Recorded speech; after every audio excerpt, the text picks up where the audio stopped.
But you started there as a photographer for the Woodstock Times. Times, yes. Very famous newspaper. It's still publishing. Incredible, after all these years it hasn't gone out of business. But you stopped being a photographer then. Why? Well, as I say, I got interested in the history, and I also, there was an organization called the Woodstock Artists Association. It had been in existence since 1930, and it was where the artists had a cooperative and they would have shows and things like that. And in the bylaws of the Woodstock Artists Association, the rules for the organization, it said, and this is true, it said photographers should hang themselves in the basement. This is true. That's what they thought of photography. It wasn't a put down, it was just that they had a small room in the basement for photography and hang your own pictures there. And a friend of mine, Dennis Stock, who was a Magnum photographer and lived in Woodstock, pointed this out to me. And it was the seed to the idea of starting a place for photography in Woodstock, a real place for photography. And I went on and founded a place called at that time it was the Catskill Center for Photography. It's still in existence, now it's called the Center for Photography in Woodstock. And it was 1977, and we established it as a not-for-profit school and gallery, workshop program, and so on. So that was my sort of first step out of being a photographer. I sort of became an arts administrator. And then eventually, after about 3 years, I could barely pay a bill. I decided to go into the business and sell photographs and have my own gallery, which I opened right around the corner from the photography center, and that's sort of how it happened.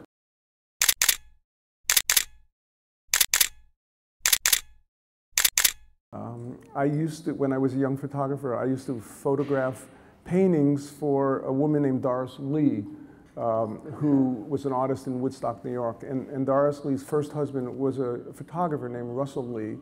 And Russell was in the Farm Securities Administration, and Doris really didn't want me to ask her about his photographs or talk about them. She wasn't interested. They split up in 1938.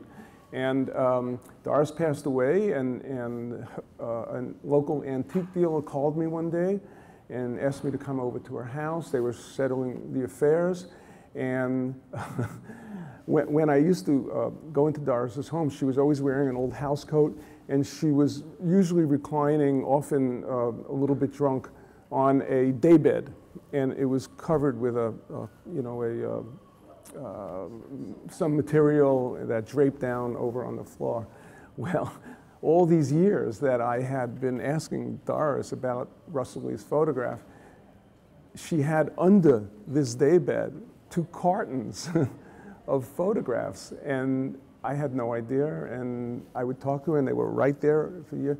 Well, I bought those 2 cartons of photographs, and there were about 500 photographs, mostly by Russell Lee, and several by Dorothy Lang and Walker Evans.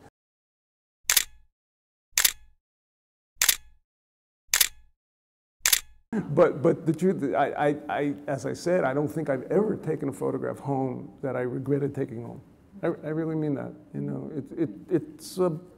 it's not a simple matter, you know, to do that. So what is it exactly that you are looking for in a photograph?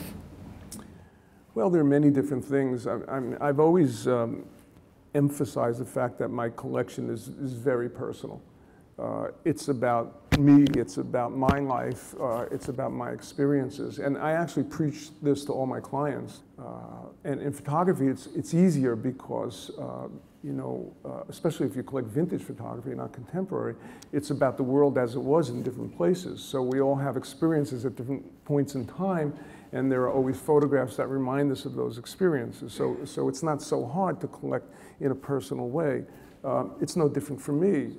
You know, honestly, you would think I'd be really interested in learning everything about each photograph, but sometimes I know the story, sometimes I will read about or I'll research a little bit, but often I'm just interested in my reason for wanting the picture, not so much the thing itself.